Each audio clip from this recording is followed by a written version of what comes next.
Hello, and welcome to our first video in our series of basically trying to demystify AI for engineering educators. So before we get started, hello, my name's Peter. I'm actually a lecturer at University College London over here in the UK, and I teach engineering design within our Department of Mechanical Engineering. So within that, there's a lot of stuff to do with AI for design automation, but we're going to try and keep this a little bit more generic and just discuss the core fundamentals of what is AI in this actual video today.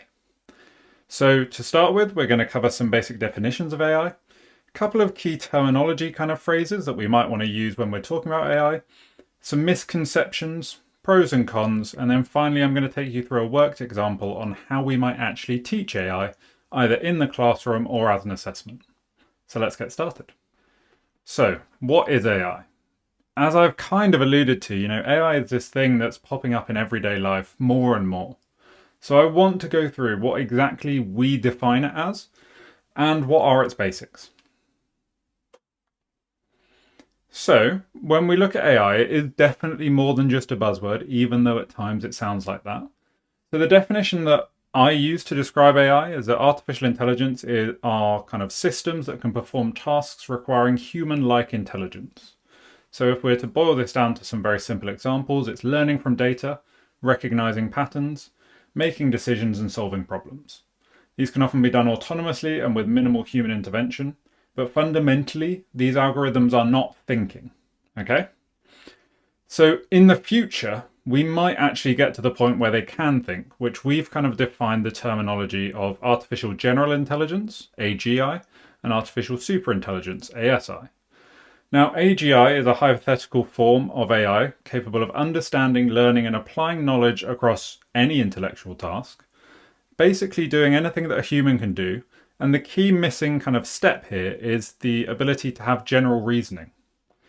When we look at artificial superintelligence, ASI, again, still a theoretical form of intelligence, but this actually surpasses the cognitive abilities of humans in all areas, including creativity, problem solving, and decision making. Now, rest assured, we are a way away from that, so don't think that that's coming right around the corner. I wanted to highlight these two percentages.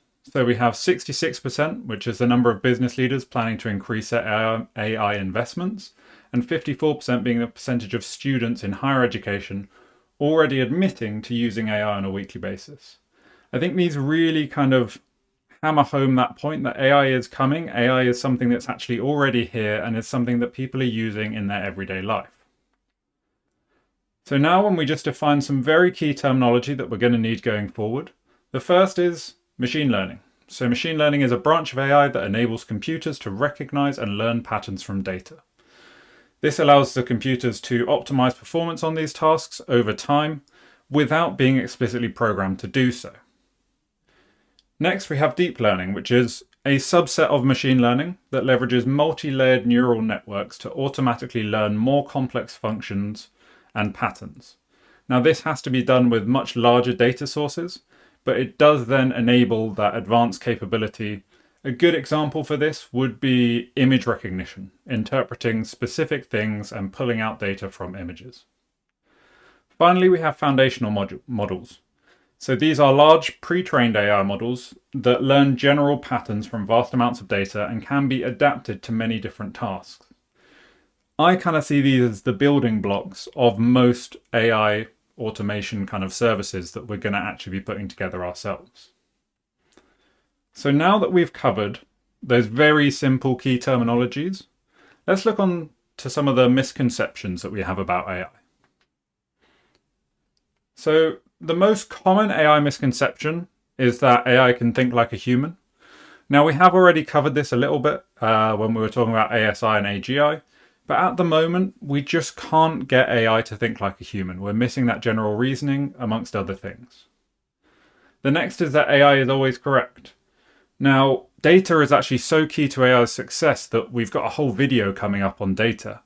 But fundamentally, if we're feeding in biased data or incomplete data, AI will actually not really be able to get a correct answer from that. It will begin to extrapolate patterns that aren't there and end up giving you incorrect outcomes. Finally, we have this view that AI is replacing human jobs. Now, this is one that I really want to kind of talk about in a little bit more detail, because the way that I see it, AI isn't actually replacing jobs. It is assisting with jobs, automating jobs, but it's also creating its own industry in itself. So mentions of AI in job listings for the last 3 years have doubled year on year.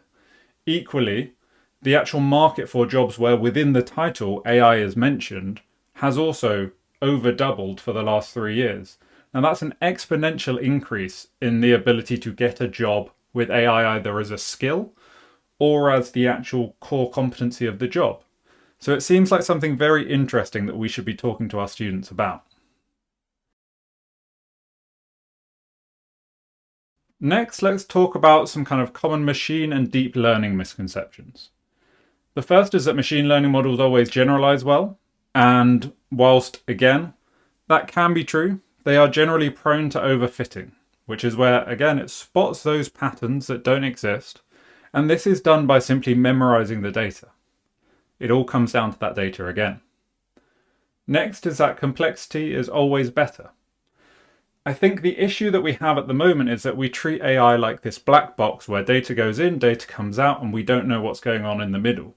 But actually reducing that complexity allows you to actually interpret exactly what's going on in the AI kind of algorithm itself. And so I think lowering the complexity is usually the best way to implement AI. Next, we have that deep learning works well for everything and guarantees accuracy. Again, it kind of comes back to that data again. So deep learning requires such huge data sets and very well-defined tasks that it is a perfect example of complexity not always ensuring success.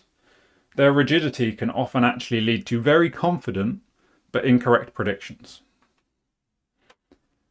Now we'll weigh up some of the pros and cons of AI. First, we have high demand and career opportunities as a big advantage. We've already discussed the actual kind of facts and figures here, but the way I see it, AI is only opening more doors with respect to careers for us and for our students. So I think we should make use of that. Next, we have accessibility of AI. Now, I'm largely talking about the more developed world that has access to computers, so there is a slight caveat to this. But the amount of online content and actually pre-created foundational models that you can use and implement yourself mean that that barrier to entry is significantly reduced. We can actually start with some work that somebody else has done and go from there. Next, automation. Everybody seems to kind of think that there is this view that automation actually kills innovation and creativity, but I'd like to flip that on its head slightly. I would like to say that actually automation saves us time in a lot of kind of trivial tasks. What that allows us to do is actually have more time to be creative and be innovative. So I see that as a good thing. Next, we've got enhanced problem solving and decision making skills. Now with this one, I'm not actually talking about the AI itself. I'm talking about us as the users. In my mind, whenever I've had to use AI and use it to program something, I've had to think about my problem in such a way that it's actually enhanced my own ability to solve that problem. I've had to lay it out in such a way for the AI to work that it's really benefited me along the way. Next, we have some disadvantages, and I'm not going to masquerade that this is the easiest thing to pick up. There is a steep learning curve that comes with AI. Failure to grasp those fundamentals may make it very hard for you to really make many inroads with AI usage. Next, we have the fact that this is a rapidly changing landscape, and what I mean by that is that there is realistically innovation almost daily in the AI space. So as a result, we have to continue to learn and continue to develop. Finally, we also have some ethical concerns revolving around AI. So for safe usage of AI, we need to make sure that we are actually taking into account both ethical and societal concerns. This is something, again, that I think is so important that we'll be doing our own video on it later. Finally, as I promised, let's look at how you might actually teach AI fundamentals. So we're looking at this from a much broader umbrella in terms of you're introducing the concept of AI and trying to teach it to your class. So let's take that first thing that I walked you through. AI versus AGI versus ASI. Now we could start this in a class discussion. We could pose to the class that AGI and ASI are things in the future, but what might have to change for them to be accepted either in society, industry, or our everyday lives. That could prompt a discussion amongst either smaller groups within your classroom or even a whole class discussion depending on your cohort size. Now, if you wanted to take this a step further and actually assess this, you could get them to write something like a report about potential policy changes to do with AI, whether that's tracking previous policy changes that have adapted to the current state of AI, or even looking at what potential policy changes we might need to implement for future AGI and ASI potential. Now, all of these allow the students to start thinking about AI, but also thinking about some of those shortcomings that I think are really pertinent for them to think about early on in their adoption of AI. It's not necessarily about when you can use AI, it's about when you should use AI. Okay, so this has been a very whistle-stop tour, but I hope you've enjoyed this video, and hopefully I'll see you in the next one.